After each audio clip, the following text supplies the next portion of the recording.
Hello students, अब हम पढ़ेंगे ओम्स लॉ। चैप्टर 3 का ही पार्ट है ओम्स लॉ। ओम्स लॉ आप 9th-10th में भी आ गया होगा, आपके पढ़ लिया ना, वही ओम्स लॉ है। तो देखो बेसिक ओम्स लॉ ये है, V direct proportional to I। इसका मीनिंग ये है, ये सपोज कोई कंडक्टर है,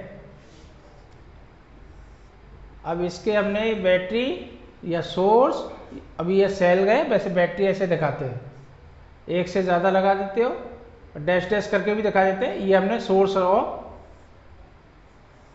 इलेक्ट्रिक करंट लगा दिया, तो बी पोटेंशियल अप्लाई हो रहा है इसके अक्रॉस द कंडक्टर।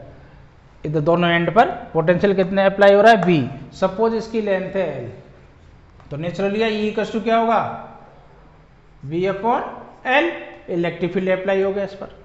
अब इलेक्ट्रिक फील्ड अप्लाई हो गया तो इसमें करंट फ्लो हो जाएगा। अब ओम्स ने क्या बोला था, ओम्स ने इसमें जो पोटेंशियल अप्लाई हुआ बी और इसमें जो करंट आएगा आई, इसने बोला था बी और आई का रेशो कांस्टेंट रहता है, बी और आई का रेशो कांस्टेंट रहता है। इसको हम सिंपली ऐसे ही बोल सकते हैं, बी डायरेक्ट प्रोपोर्शनल टू आई। ये ओम्स लॉ है। जब भी किसी कंडक्टर के अक्रॉस हम पोटेंशियल अप्लाई करते हैं तो उसमें करंट फ्लो होता है, और potential apply across the conductor is directly proportional to the electric current when temperature, अब इसमें ये बोलना पड़ेगा, when temperature and other physical quantity remain unchanged। ये ध्यान रखना, potential direct proportional to I, electric potential I के डायरेक्टली प्रोपोर्शनल होगा, लेकिन इस कंडक्टर का टेम्परेचर चेंज नहीं होना चाहिए। और फिजिकल कंडीशन मीन्स इसकी लेंथ या फिजिकल डायमेंशन, इसकी लेंथ, इसका क्रॉस सेक्शन एरिया यानी थिकनेस वगैरह चेंज नहीं होनी चाहिए। अगर थिकनेस चेंज कर दोगे तो फिर बी और आई का रेशो ये कांस्टेंट नहीं रहेगा, बी डायरेक्ट प्रोपोर्शनल टू आई नहीं रहेगा।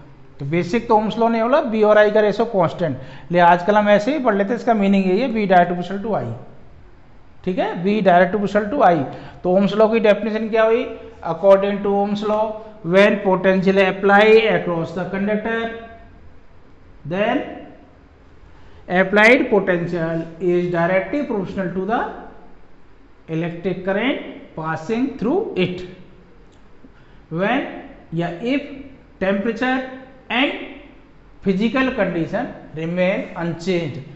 टेम्परेचर कंडक्टर का चेंज नहीं होना चाहिए और इसकी फिजिकल कंडीशन चेंज नहीं होनी चाहिए, ये कंडीशन जरूरी है, अदरवाइज आपका ये रेशो कांस्टेंट नहीं रहेगा और बी डायरेक्ट प्रोपोर्शनल टू आई नहीं रहेगी।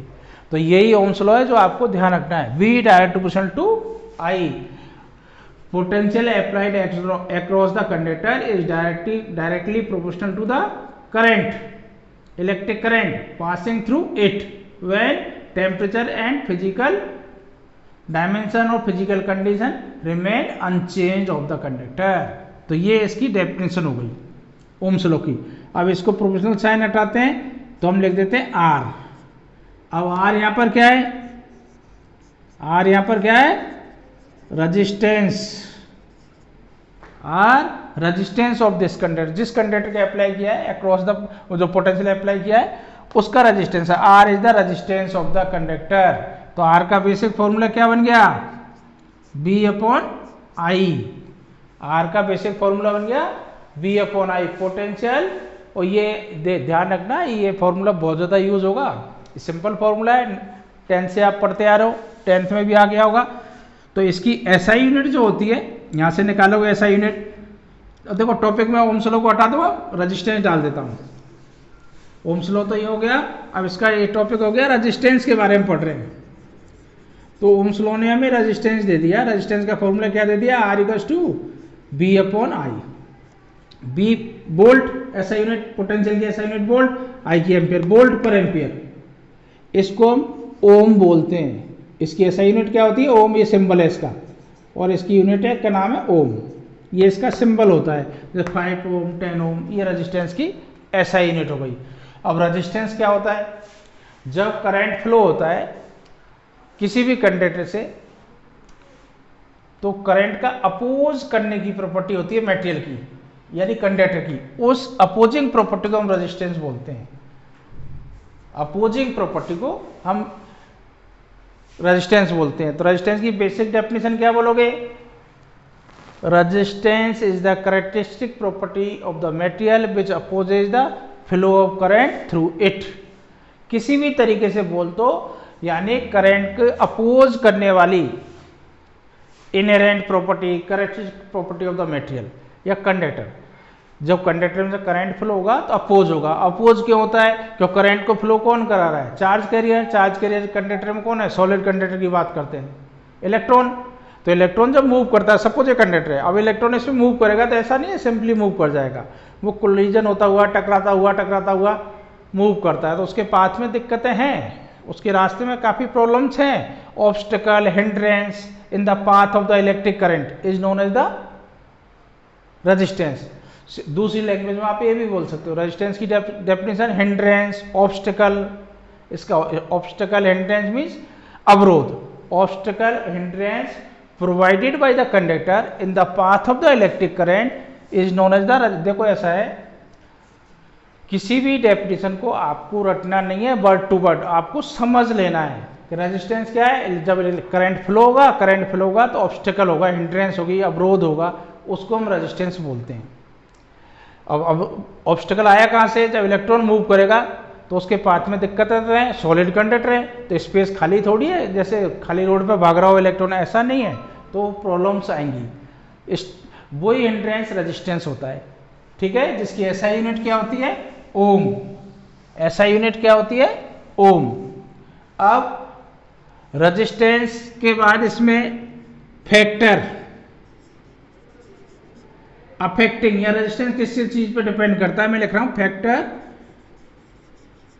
अफेक्टिंग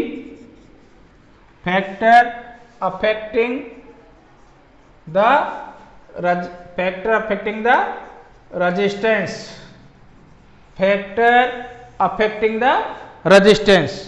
अब रेजिस्टेंस को अफेक्ट करने वाले फैक्टर। अब देखो रेजिस्टेंस है क्या?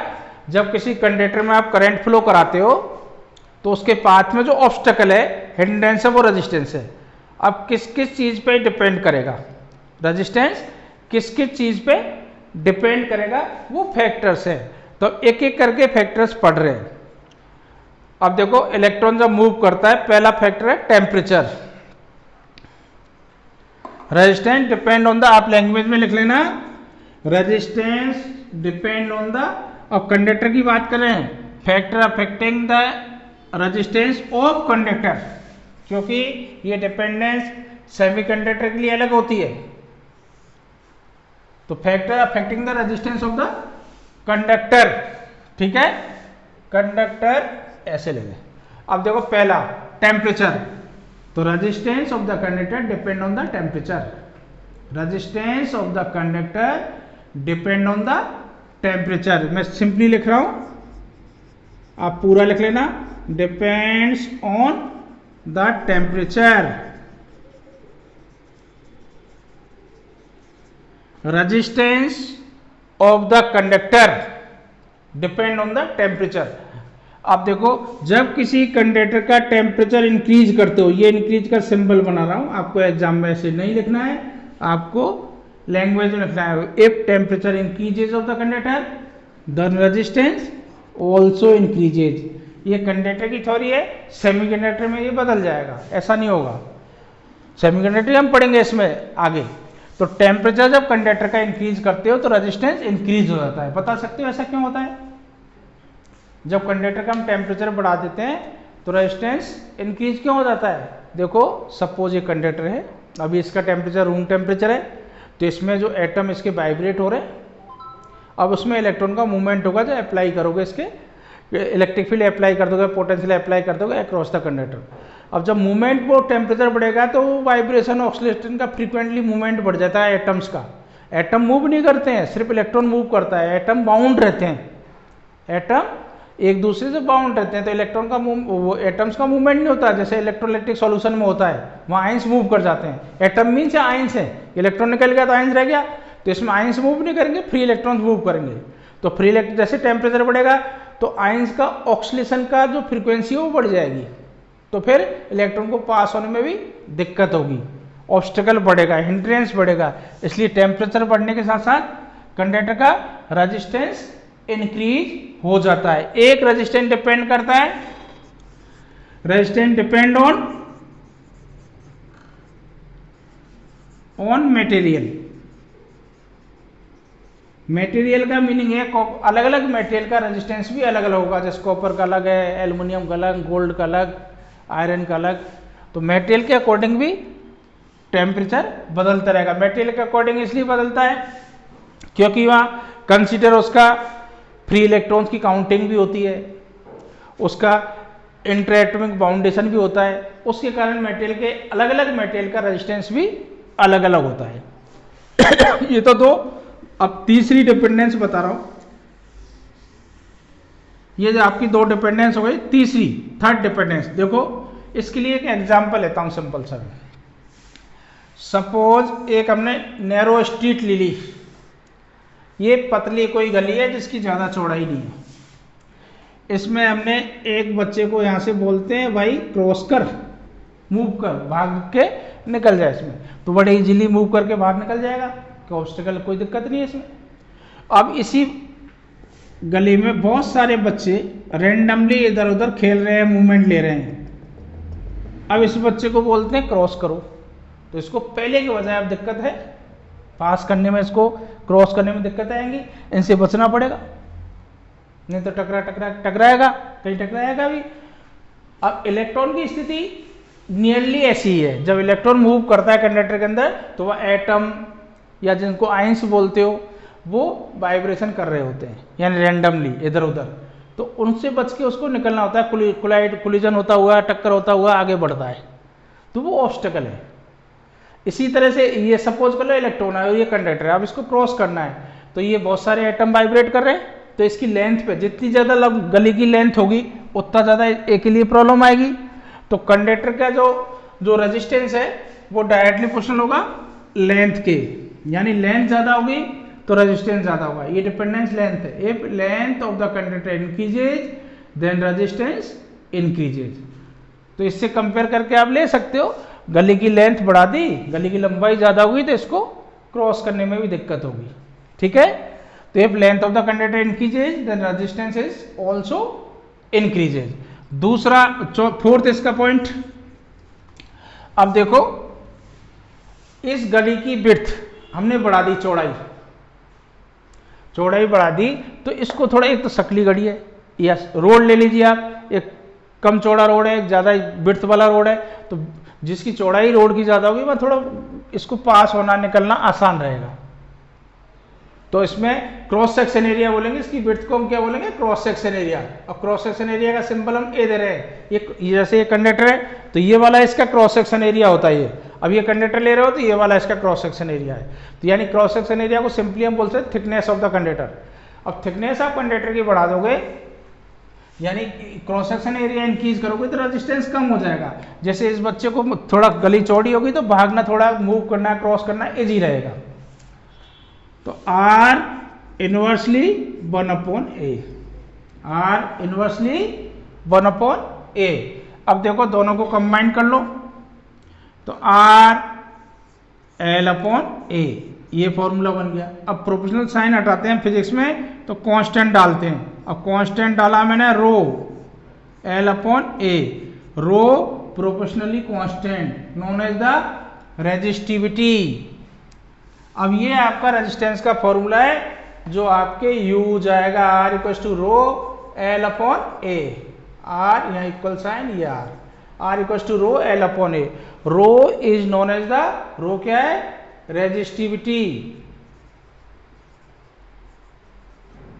रो नोन एज द रेजिस्टिविटी, ठीक है, रेजिस्टिविटी ऑफ द कंडक्टर। अब देखो रो की डिफाइन करते हैं, रो निकाल के लाते हैं यहां से, रो इक्वल टू RA/L, ये R A इधर आ गया, L नीचे आ गया, ये रो है रेजिस्टिविटी। अब रेजिस्टिविटी के लिए जाओ, जैसे इसकी डेफिनेशन के लिए जाओ तो फिजिक्स में डेफिनेशन कैसे बनाते हो, if a cross section area 1 metre square यानी unity, and length is also unity. अब इसको भी बंद कर दिया, इसको भी बंद कर दिया, रो किसके इक्वल हो गया, आर के। तो यहीं से डेफिनेशन निकल रही है। तो देखो डेफिनेशन इसकी कैसे बोलोगे, resistivity of the conductor is equals to the R if cross section area is unity and length of the conductor is unity। तो सिंपल डेफिनेशन हो गई, किसी भी कंडक्टर की रेजिस्टिविटी उस रेजिस्टेंस के इक्वल होती है जब कंडक्टर का क्रॉस सेक्शन एरिया यूनिटी हो, 1 हो, और लेंथ भी यूनिटी हो। अगर किसी कंडक्टर का क्रॉस सेक्शन एरिया यूनिटी और लेंथ यूनिटी है तो उसका रेजिस्टेंस उसकी रेजिस्टिविटी के इक्वल होता है। इसको हम एक दूसरी लैंग्वेज में शॉर्टकट मैथमेटिकल ऐसे ही बोल सकते हैं, जैसे आपने क्यूब ले लिया, ये क्यूब, इसकी लेंथ यूनिटी 1 है, इसकी हाइट भी 1 है और विड्थ भी 1 है। अब ये सपोज कर लो, ये तो क्यूबॉइड है, ये सपोज कर लिया आपका क्यूब है, तो इसकी लेंथ ही 1, हाइट भी 1 और ये विड्थ भी 1, हाइट भी 1 और लेंथ इधर भी 1। तो इसका एरिया कितना बनेगा? 1 इंटू 1, क्यूब है, क्यूब का एरिया क्या होगा? 1 इंटू 1 और लेंथ इधर भी 1। तो इसको बोलते हैं यूनिट क्यूब। किसी भी मटेरियल का यूनिट क्यूब का जो रेजिस्टेंस है वो रेजिस्टिविटी होती है। यूनिट क्यूब का, किसी मटेरियल का यूनिट क्यूब बना दो जिसकी लेंथ विड्थ हाइट, यही तो बोल रहे हैं, क्रॉस सेक्शन एरिया यूनिटी और लेंथ यूनिटी। तो इसका क्रॉस सेक्शन एरिया यूनिटी हो गई, लेंथ भी यूनिटी ले लो यहां तक। तो इस मटेरियल का जो रेजिस्टेंस होगा दैट इज द रेजिस्टिविटी। तो resistance of the unit cube of the material is known as the resistivity of that material. किसी भी मटेरियल की जो यूनिट क्यूब का जो रेजिस्टेंस होता है वो ही रेजिस्टिविटी होती है। ठीक है, तो ये इसकी दूसरी डेफिनेशन, ये आपको समझ में आ जाए। इसका मीनिंग एक ही है, वर्ड्स चेंज हुए हैं बोलने में। अब देखो इसकी एसआई यूनिट में आओ, यहां से रो, ये रो की यूनिट के लिए जा रहा हूं। तो देखो आर की यूनिट क्या होती है? ओम। एरिया की यूनिट क्या होती है? Metre square.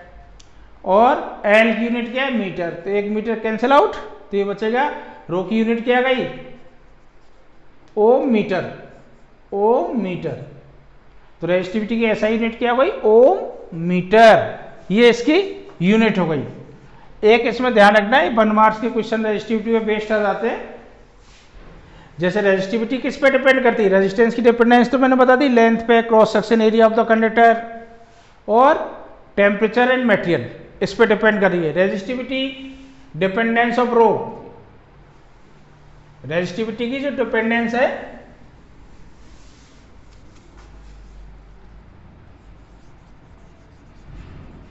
Dependence of resistivity, मैं सिंपली रो लिख रहा हूं। देखो एक तो ये मटेरियल पे डिपेंड करती है, मटेरियल, अलग अलग मटेरियल की रेजिस्टिविटी भी अलग अलग होगी, कॉपर की अलग होगी, सिल्वर की अलग, गोल्ड की अलग, आयरन की अलग। तो resistivity depend on the material. दूसरा, resistivity depend on the temperature, temperature पे भी डिपेंड करती है। टेम्परेचर चेंज करोगे तो कंडक्टर की रेजिस्टिविटी तो इंक्रीज होगी। ठीक है, अब ये सिर्फ कंडक्टर की बात हो रही है। अभी आप ऐसे 3 चीजें पढ़ोगे 12th में, कंडक्टर, इंसुलेटर और सेमीकंडक्टर। सेमीकंडक्टर आपका सेकंड लास्ट चैप्टर, अब तो लास्ट हो गया क्योंकि आपका 15 चैप्टर सिलेबस से हटा दिया है वो कम्युनिकेशन वाला, तो लास्ट चैप्टर आएगा।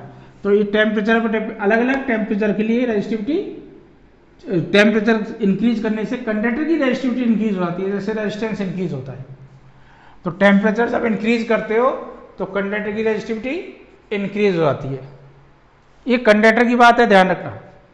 अब देखो आपके इसमें 1 मार्क्स का क्वेश्चन ऐसे दे देते हैं, सपोज एक वायर है जिसकी लेंथ है 10 मीटर या 10 सेंटीमीटर, मैंने 10 मीटर ले लिए, 10 मीटर का वायर है ए बी, इसका रेजिस्टिविटी x है, इसकी रेजिस्टिविटी कितनी है? x है। अब इसके 2 टुकड़े कर दिए, AC just equal half 5 metre, और ये दूसरा नाम लिख देता हूं DB, ये भी 5 मीटर। ये 2 टुकड़े हो गए, जस्ट हाफ कर दिया है। ये भी 5 मीटर का, ये भी 5 मीटर का, और थिकनेस वगैरह सेम है। अब इसकी रेजिस्टिविटी कितनी होगी? इसकी रेजिस्टिविटी x ही होगी, इसकी भी रेजिस्टिविटी x ही होगी। अगर इसकी x है तो इसकी भी x होगी। रेजिस्टिविटी लेंथ पे डिपेंड नहीं करती है, क्रॉस सेक्शन एरिया पे डिपेंड नहीं करती है। इसको आप जैसे थिकनेस ऐसे थी किसी भी कंडक्टर की, अब इसको काट के आप ऐसे कर देते हो तो रेजिस्टिविटी इसकी भी उतनी है, इसकी भी उतनी है। लेंथ पे डिपेंड नहीं करती, क्रॉस सेक्शन एरिया पे डिपेंड नहीं करती, सिर्फ मटेरियल और टेम्परेचर डिपेंड करती है। तो आपने एक ही वायर के दो टुकड़े बराबर किए थे तो इक्वली रहेगी रेजिस्टिविटी है। कम ज़्यादा कर दोगे तब भी इक्वल रहेगी। अब मैंने इक्वल इसलिए किए थे, अगर आर इसका सपोज 24 ओम है पूरे वायर का सपोज, तो इसका आर कितना होगा, जस्ट हाफ हो जाएगा, क्योंकि आर का फॉर्मूला तो ये था rho L upon A, material same, A same रह गया। क्या चेंज किया, A means cross section area point है, एल आपने क्या किया है हाफ कर दी, हाफ कर दी तो पहले कितना था 24, तो रेजिस्टेंस इसका रह जाएगा यहाँ 12 ओम, इसका रेजिस्टेंस कितना रह जाएगा 12 ओम। रेजिस्टेंस चेंज हो जाएगा लेकिन रेजिस्टिविटी आप स्ट्रेच कर देते हो वायर को, आप उसको कट कर देते हो टुकड़ों में, रेजिस्टिविटी रिमेंस सेम। रेजिस्टिविटी उसकी तब चेंज हो सकती थी अगर टेम्परेचर चेंज कर दिया है। दो ही कंडीशन में रेजिस्टिविटी चेंज होगी, या तो टेम्परेचर चेंज हो रहा है या मेटेरियल ही बदल दिया आपने, दूसरा ले लिया, कॉपर की जगह आयरन ले लिया। तो ये ध्यान रखना है, 1 मार्क्स के क्वेश्चन है, कभी कभी एमसीक्यू में, नीट वगैरह जेई मेंस में भी आते रहते हैं छोटे छोटे क्वेश्चन। जेई मेंस और नीट में ऐसा नहीं है कोई खतरनाक फिजिक्स आती है या कोई खतरनाक केमिस्ट्री फिजिक्स, कोई ले लो, मैथ बायो सब आपके एनसीईआरटी बेस्ड ही होती है। लेकिन जो आजकल जो पढ़ने का जो तरीका है स्टूडेंट ने वो बदल लिया है, सेल्फ स्टडी पे बेस्ड नहीं रहे हैं, टीचर डिपेंडेंट स्टूडेंट ज़्यादा हो गए, यही प्रॉब्लम आती है। जैसे आप किसी की जिसकी एज मेरी जैसी हो, अभी 45-50 किसी की एज है, उससे आप अपने रिलेशन में किसी से पूछना कितनी कोचिंग उस समय चला करती थी। 90 से पहले कोई कोचिंग नहीं थी और बच्चे ऐसे ही सेलेक्ट हुआ करते थे। लेकिन उस समय जो स्टडी थे ना, ये साइंस की जो स्टडी हुआ करती थी वो ब्रेन लेवल, ब्रेन एप्लीकेशन से होती थी। आज रटने के अंदाज में हो रहा है। हमें बेसिक चीज़ें लॉज वगैरह तो फिजिक्स में रटने ही होंगे, लेकिन ऐसा नहीं, एनालाइज भी करना होगा। अब जितना आप ब्रेन को अप्लाई करोगे उतना ही आपको रिजल्ट पॉजिटिव मिलेगा। आपको 12th के साथ, अभी भी 12th के साथ 60%, अबाउट 60% स्टूडेंट नीट में और आईआईटी या जेई मेंस में निकल रहे हैं, एडवांस में मेंस में इनमें निकल रहे हैं, और वो कहीं भी कोचिंग नहीं की, वो बच्चे निकल रहे हैं। अब थोड़ा बहुत कनेक्ट हो जाते हैं, जैसे इनसे बुक्स वगैरह ले लेते हैं तो इनके पास फोटो आ जाती है, कुछ ये फोटो वैसे भी, खैर ये नहीं बोलता मैं, ठीक है। तो ये ध्यान रखना। तो ये इन चीज़ों को आपको सिर्फ एनालाइज, ब्रेन एप्लीकेशन बढ़ानी है। ब्रेन एप्लीकेशन बढ़ाने का मीनिंग ये, आप थोड़ा ध्यान रखें, चीज़ों को कंसंट्रेट करें, रटे नहीं वर्ड टू वर्ड। जैसे अभी ये रेजिस्टेंस की डेफिनेशन थी, तो रेजिस्टेंस की पॉइंट से आप देख लो, रेजिस्टेंस होता है क्या, इलेक्ट्रॉन के पास जो करंट फ्लो होता है, तो करंट के पास में जो ऑब्स्टेकल होता है दैट इज द रेजिस्टेंस। अब आप अपने वर्ड्स में इसको कैसे लिख दो, अगर कुछ पूछा जाता है तो ये आपको सेट रहना चाहिए। जैसे जब एमसीक्यू एग्जाम होता है तो उसमें आपके जैसे नीट वगैरह जेई मेंस में जाते हैं एमसीक्यू होते हैं, तो वह नियरली आंसर होते हैं, तो उसको एक्यूरेट पहचानना होता है आपको। तो इसलिए अंडरस्टैंड किया हुआ होना चाहिए, रटा हुआ नहीं होना चाहिए। आपने जो रटा है वो उन वर्ड्स में वह नहीं लिखा होगा, तो आपको इसलिए अंडरस्टैंड करना होता है। अब ये आपका रेजिस्टिविटी के बाद आपका अब इसमें डिट वेलोसिटी वगैरह आएंगी, डिट velocity, relation between current and डिट velocity, ohms law की अभी एक फॉर्म और आएगी, वो भी हम आगे आपको बताएंगे।